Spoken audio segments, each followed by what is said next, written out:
it's past. Okay, so we're back to recording again. We're back to recording. You've just missed a very good rant from Jean. And you're never going to know what we talked about.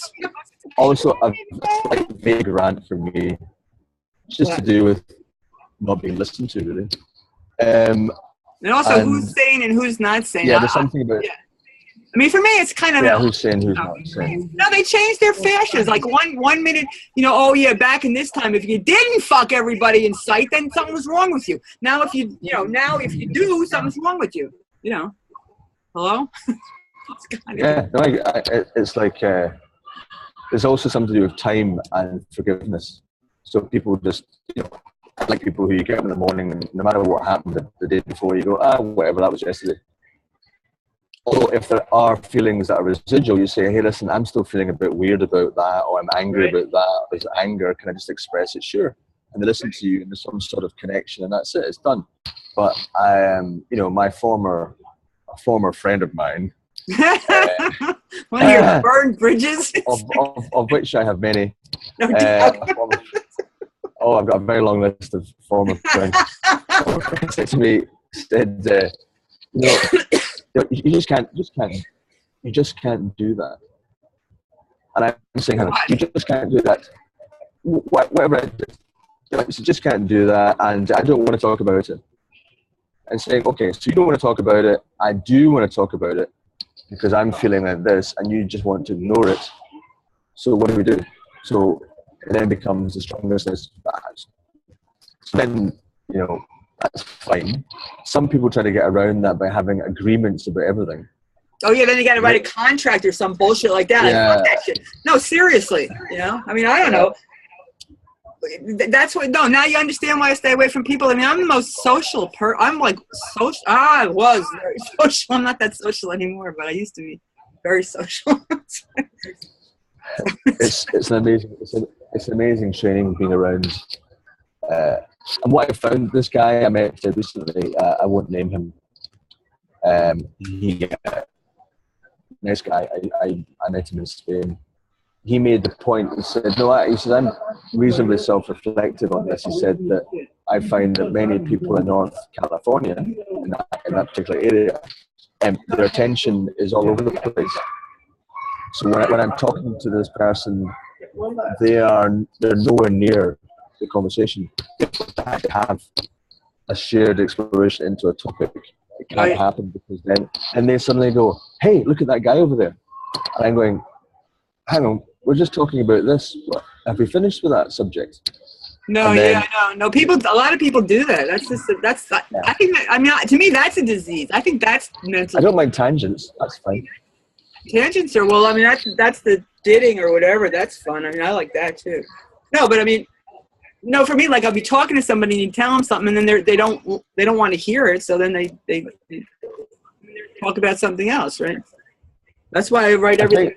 I think there's one element that people feel very nervous.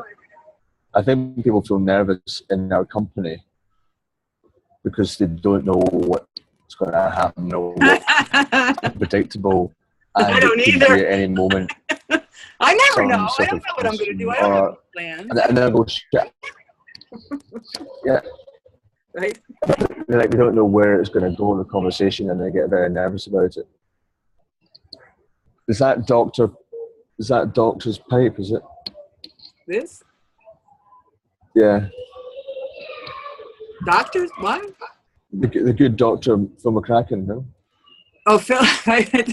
Sir Philip, right? No, I've got the wrong doctor. What's his name? Doctor? I got no doctors here. I don't even deal with the medical profession. All I got is voodoo. I got shamans. I have shamans, no doctors. I got shamans and healers. Shamans and voodoo. Yeah. And yeah. I had an argument with that guy. I don't even know who the fuck that guy is. Who is that guy? Michael Parker? Mike Parker? Michael Parker? Who is that guy? I don't even know who that guy is. But anyway, yeah. I mean, he's like, I said something about algorithms, and he's like, I thought you would be more inclined to spells and stuff like that. And I'm like, well, is there like a difference? I mean, so then we had to have this whole whole explication of what an algorithm actually is. You know, I had to define it for them. Him and that Andrew Brown, you know, whatever. Well, I spent my whole time arguing with people, and then they're like, shut up. You shut up. Yeah. I don't know. Yeah, it's like my really. I know. I'm gonna put that on the wall. I finished somewhere. What the fuck is that? That's just so surreal. Well, yeah, I mean, that's when you I really liked it. Right?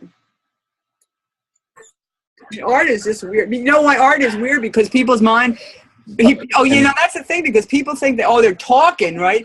They're talking, and you know, they got to have like a logical conversation, and that's just you can't. I mean, you can't have a logical conversation, really. You know, I mean, you would have had so much fun today. We had so much fun today because we had me and Theo and Charlie. We didn't really have Thanksgiving. We just but the girls were there, you know, and the babies were there, and we just milled around and didn't really eat, but we played a lot. We played, danced. We played and danced. You know, I don't do things the way other people. I'm not like other people. I don't do things the way other people do them. I guess you might have noticed. Yeah. I guess that, yeah. Yeah. I'm not like the other. I mean, I actually remember, you probably don't remember, but one of the first things I ever said to you or maybe typed to you was, I want to hunt you down. I said I wanted to hunt you down and knock you to the ground and sit on you is what I said, basically. Not nice. Oh, he's gone again. Yeah. Hello. It's all stuck. So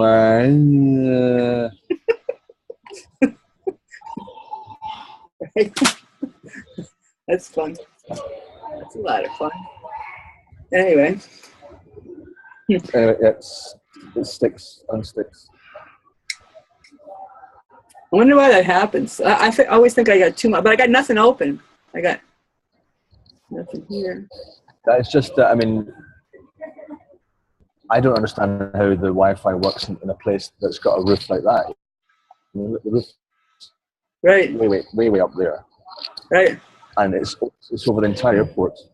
It's not like Schiphol where everything works perfectly wherever you are. huh. So I don't know how to do it. Mm. But there's probably 500 at least people in this area using it. Within the terminal, you mean within? Yeah, I'd say in this area there's people on phones everywhere, laptops. Right. So we're all doing. Someone's probably downloading, you know, all the Rocky Oh yeah, films. yeah. So the CPUs are affected. Yeah, probably. Well, are there a lot of people there? As soon as someone starts. Yeah, no doubt. Well, everyone's checked into United. They've all gone. Huh. So that'll be shut now. Wow. And then over there, so there's 5 or 6 aisles. Yeah. And then you have the Chinese are next, and then you have the Philippine Airlines, and then you go into other ones. But in about an hour, they'll all be shut because this is the international terminal, right? And no one's leaving it later. Hmm. So the Vietnamese and all their massive crates of stuff, you know, whatever they've, you know, got children there or something. I don't know what they've got in these boxes. Oh, right. Dead bodies or something. What the hell? Yeah, dogs. Jesus. And basically, yeah, I mean, behind me here is a museum. It's like it's just very strange. They've got cases of things. Wow. And like, what kind of thing? Flying through the eras. Oh, so right. You've got like tables from 1950, and this is what people used to wear on the airplanes as air stewardesses, and you know, this kind of stuff. Well, that's cool. Yeah. You put a lot of effort into this stuff, you know. Yeah, someone's thinking somewhere. I don't know. See, the thing that we like each other because I think that we have, for some reason, we have a similar culture. I don't know how that happens that way, but it's like a similar kind of culture. Yeah, I think it's yeah, and a similar manner of being in that I get the feeling with many people that they have a vague sense of purpose, or this should be going somewhere. You know, we have to reach some sort of conclusion, or, you know, like in the conversation experiments, I found I watched a few of them, and it's clear that Fleming wants to go deeper, or the shared desire to go deeper. And no, he's got a good, he's got a good, you got to think of people like children. Like people are, if you think of people as if when they were children, kind of, if you want to just, I mean, I'm fine with kids. I get along really good with kids. I get along real good with dogs, any kind of animal, I'm fine, But sometimes with adults, I have a real problem, Yeah, I think there's it's to do with presence and playfulness and spontaneity. Kids are just there, just going, oh, look at that, what's that? And they pick it up and go, and they'll throw it at you. Whereas an adult sort of categorize. Good. I mean, kids are very good. They're very. If you're reasonable with a kid, kids are reasonable with you. I go, hey, Indio, can I have that thing? You go and get. If you learn to communicate. If you communicate with kids properly, they're very willing to cooperate, because they understand. There's not an artificial construct. With a kid, it's like very direct. It's like, I got this, you want this, or, it's direct. It's direct with a kid. There's no like, oh, there's rules and you got to do it this way. And if you don't do it this way, then, I don't know. It's hard to explain. But, animals are really easy to get along with for me because they know. You don't even got to talk to them. They know exactly what's going on, Yeah. You think like, what? Fucking look at me, I'm fun to be around, So animals like me and kids like me, but adults are just like, forget about it. They're just like, goes. Well, because many adults are trying to save the world, and to save the world, we've got to do this. We have to do this, and this in this order, and we have to get those people involved. And once we've got that involved, then it's going to be fine. That's the problem with the world right there. Because people do things according to whatever, I'm like I like autonomous zone, like an autonomous. I mean, did you ever live in a commune? No, I hate, like there's communes. No, if you get a bunch of people and you're just there with them and you just, or don't know, and you just do whatever, that's fun. I like that, So, what I told you about that group. What do we do? Like, what are we, we're a bunch of people and it's, what are we doing here? It's like, well, I don't know, whatever. What do you want to do? Oh, why don't we build a sauna? Hey, let's build a sauna. You feel like building a sauna? Okay, let's do that. Okay, what are we going to do now? We're going to get the materials and we're going to build the sauna, I mean, that's what it's like around here. We get a lot of shit done and there's no bosses here. Charlie does his thing, Theo does his thing, and everything just happens, because and then Charlie will sleep all day or spend the day watching movies. He don't give a shit. If you want to go to work, he'll go to work one day. You don't want to go to work, but everything gets paid. Everything, it's kind of having this faith that things are going to be okay. It's like, that's when I thought, or I assumed that you would say, when you said trust the algorithms, that you mean that basically, that you just, you have the faith that you're going to, that you want to go. For me, this is how I work. I want to go there. I go there. I don't know how I'm going to get there. I just go there, Yeah.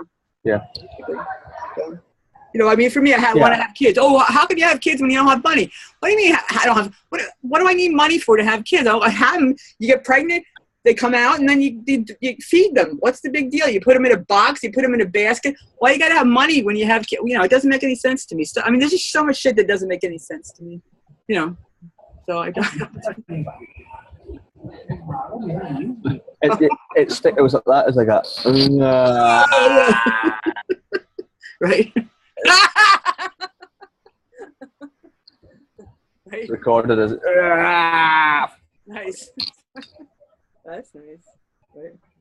Yeah, and I think, essentially, Game of Now for me is exactly that. And what I find is that people like to put structure. They want structure. Structure provides safety, security, and a sense of, okay, I don't have to live with uncertainty every single second, because it's terrifying. Well, yeah, people are like that. Charlie's like that. He's a Capricorn. He wants everything. He's very solid. He likes things to be solid, And then it's like, well, yeah, you know, people like it. Theo's not solid. Theo is like me. He's really, you know, fluid, very fluid. He's fire. He's very fiery. He's a very fiery person. But it's interesting that, you know, that's fluid, but then Sophie perceives you as an anchor. It's quite interesting. As me, she sees me as an anchor. Yeah. No, I'm not an anchor. I'm a nexus, is what I am. I'm like an energy next. I'm a thing. Everything comes, you know, whatever. Yeah. If I don't have an idea of I don't have an idea, nothing happens. When I have an idea, things happen. You know, how it boils down. Because my ideas are very powerful. I have very powerful ideas. You know, I have very powerful vision. You know.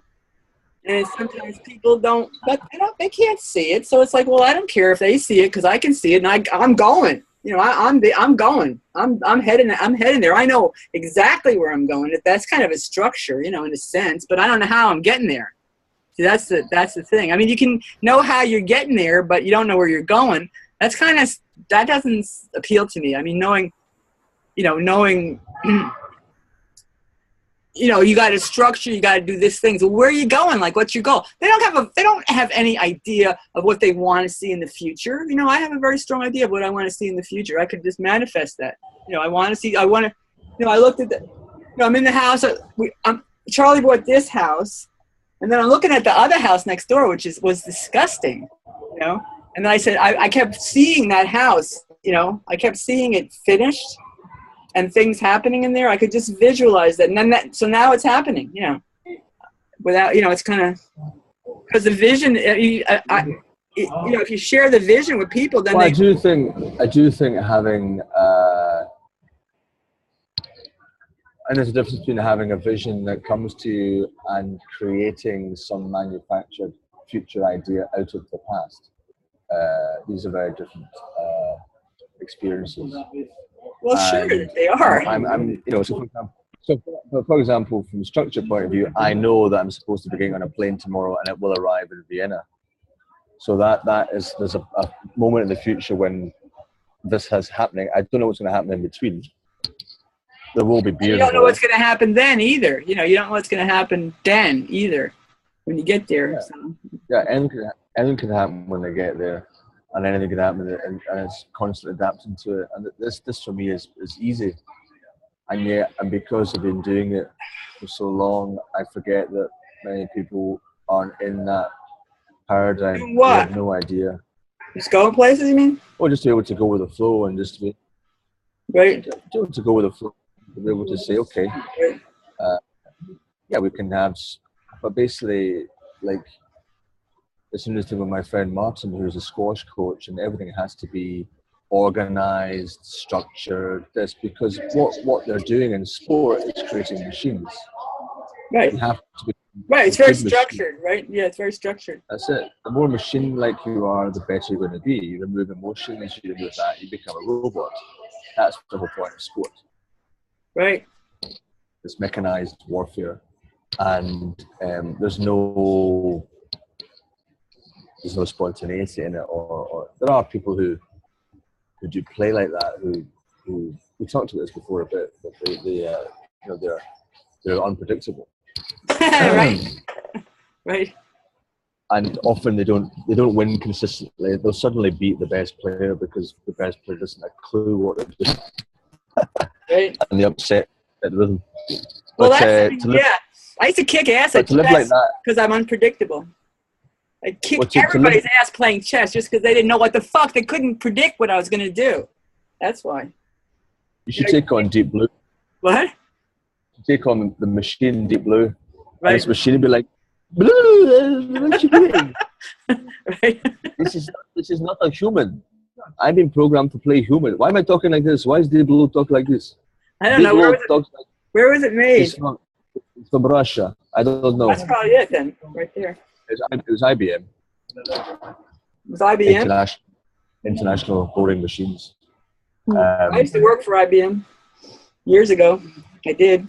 I don't mind boring machines. I don't mind the accountants being boring. It's useful that they're boring. Keep banking boring.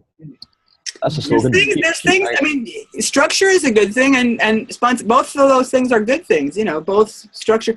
You know, I mean, Charlie, he's a brick. He does tiles and stonework and stuff like that. He's you know, everything's got to be really precise. When you cut a tile or when you cut stone, it's got to be very precise, right? Go to sleep. Yep. My God, look at you. You're a mess. I know. Well, at these desks here, you see, you've got a little desk. Right. Right. I could just sort of collapse. I've seen people face down. Right. On these. Yeah, I might try to sleep again. Right. I might go to Terminal 1. Right. But it's too far away, I can't be arsed. And they shut the red line. What? They shut the red line at midnight, so you've got to walk there. It takes half an hour to go all the way around the fucking side. Wow. It's huge. But then a woman said to me, but you can get on the blue line and just keep going around all the way. It's a circle. You can jog. No, but I can't jog because I tell you, this suitcase now has been with me for the past 3 days, and I've been lugging it around because you can't. Oh, yeah. I can store it, but it's $35 a day to store it. Oh yeah. It's ridiculous. Damn. I'm going to change into other clothes tomorrow. I'm going to have a cat wash in the bathroom. I know. I remember being in the bathroom with a bunch of black ladies in the bathroom of a bus terminal, and I'm stinking. I mean, I was so bad. I was just reeking. I'd be on the bus for 3 days, right? And the black ladies, I said, "You one funky white woman." I was like, yeah. Which was very funny. I was one very funky white woman. That's me. Well, I've got my. I could put there's the feather in the hair now. Right. I just need another one on the other side. Oh yeah, you should. Then I'll get my. You know who Inktomy is? Who? Inktomy or Inktomy, or not sure how it's pronounced, but it's a Native American trickster who's Spider-Man. Oh yeah. And Inktomy is the man, but whenever he wants to avoid trouble, he becomes a spider within a hole. Right. And he always leaves his dear friend Coyote in the shit. Right. So Coyote's there and he goes, "Bye, see ya," and Coyote's like, "Little fucker," he's off again. And then Coyote ends up having to deal with the problem. Right. Right. So there's the story is that when I did my storytelling, they're both tricksters. So when and they just wander around together. So when I was at the storytelling school, Sebastian was he was the only other guy. There's 19 women, me and him, and he's a journeyman carpenter from Germany. So he's very striking looking, what he wears, and I just couldn't find a way to relate with him. So I said, let's relate through a story. Let's learn a story together. And I chose Inktomy and Coyote. So he was Coyote, and I was Inktomy. We never told the story because I was ill and he was ill and I couldn't make it, and so we've never told it together. But it was about Coyote, Inktomy, and Aya the Rock. What? So basically, it's called Aya the Rock, IYA. So basically, Inktomy and Coyote are just wandering around, and then it starts to get cold and to rain. And then they see Aya the Rock sitting there, and Coyote goes, "Oh, Aya looks cold, so I'm going to give him my coat." And then gives the coat to Aya, and Aya's very pleased. And then they go off wandering on, and then it gets to starts to get cold and raining, and they hide in a cave. And then Coyote goes, "God, I'm really cold. I'm freezing. I shouldn't have given. I'm going to go and get my coat back." And as Inktomy goes, "No. Be very careful. Aya is very powerful. Do not take the coat back from Aya." And he goes, "Fuck it, I'm going." So Coyote goes to Aya and says, "Give me back my coat." Aya says, "No." "Why not? I like it." This is what I want it back. It's my coat. He says, "No. So then Coyote goes, "Well, I'm taking it anyway," and takes the coat and runs off. And then Aya's very angry and starts to roll after him. Wow. And Right. so Aya chases Inkman Coyote through the fields, over the river, through the forest. Boom, boom, boom. Eventually, Spider-Man goes, right, I'm off. Right. Yeah. But Right, you deal down a with it. hole, Right. and eventually Coyote is completely flattened Right. by Aya. Right. And Like Coyote Coyote is and the fucking Coyote and the Coyote with the Roadrunner kind of thing. Yeah, well, that's where the story comes from. Right. Because the Roadrunner's life, you can't capture life. Right. Uh, Right. and then Aya basically rolls over him, and then a cowboy comes up, sees Coyote flat on the ground, and goes, "Oh, look, a beautiful rug." picks up Coyote the rug, takes him back home, puts him in front of the fire, and then in the middle of the night, Coyote pulls himself back up Right. and runs out the door. But how could he be a rug when he had no skin? Right. Oh no, it's a coat. It's not his skin. Right. Right. Well, he was completely flat. Right. Right. Right. He was Coyote. He was completely flat. No. He's flattened in front of the Right. fire. Right. And the woman's having breakfast with her husband and sees the rug leaping around and then running off into the distance. Right. It's fun. So that's the story, and it actually came true. It came to life What do you mean it came to life? because there was some events that happened or transpired at Emerson College on the 7th of February 2013. Lots of heavy energy came in, really powerful energy, and lots of synchronicities, people vomiting, people's hearts going. Bum, bum, bum, bum, bum, bum, bum, bum. And then one of the directors of the college said to me, of the storytelling, said, "Hey, Graham, can you form a circle and ground the energy?" So I did. I phoned lots of people, and then one of the senior teachers came, and he was a bit late, and I was hosting it, and I was facilitating and he suddenly got very angry at me, started to sort of steamroll over me, and Sebastian was at the back going, "It's Aya." Right. Right. Run. So I didn't. I just sat there, and then it was just that. That's what happened. Really. Yeah. Well, that's one of the beautiful things about being an archetype is you know that no matter what happens, you're gonna, pop back up. Come back. You can't kill me. Can't kill me. You want to stop me? You want to get angry at me for months, years? You're the one who's going to suffer. I mean, that's what happens to me. People think, all right, first of all, I'm really good at pain. I can do pain. So I'm not only am I good at pain, I gain power from pain. Pain doesn't, like I get, if I feel pain, I get benefit from it. It's like information. Pain is like information. So for me, I'm not afraid of pain. I get pain. I just, it's pain, but. And I just live with it, and I draw the pictures, or I, sing the songs, or I dance the dances, and then the pain goes away, and I'm healthier than I was before. So, I mean, you're talking about the rejuvenation process, and I can feel it. I mean, I can feel that, rejuvenation process from experience, from having experiences. I mean, whatever. I'm like, what? I had babies. I had babies all natural childbirth. And I was just like, oh, people think this is terrible pain. There's just the worst thing, and I'm like, I loved it. I really liked it, except for there's one part that's not so cool. It's called the transition. And that's like, you're going, no, why I don't want to go through with this, but that's really, and that's going to happen. So, and it's really brief. So you don't get through. A lot of people panic at that point, Yeah. I didn't panic. I never panicked. Is that when the pelvis is breaking? Shut up, your pelvis doesn't break. Your pelvis doesn't break. What?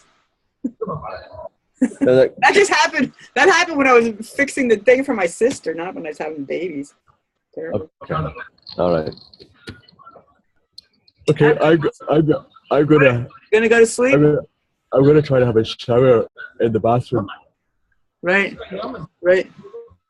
And yeah.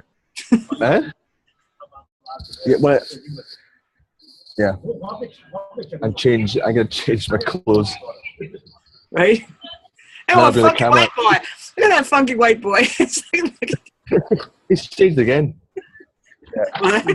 I'm expecting someone to appear suddenly and go, "Congratulations, we've been watching you for 2-3 days. You know, Right.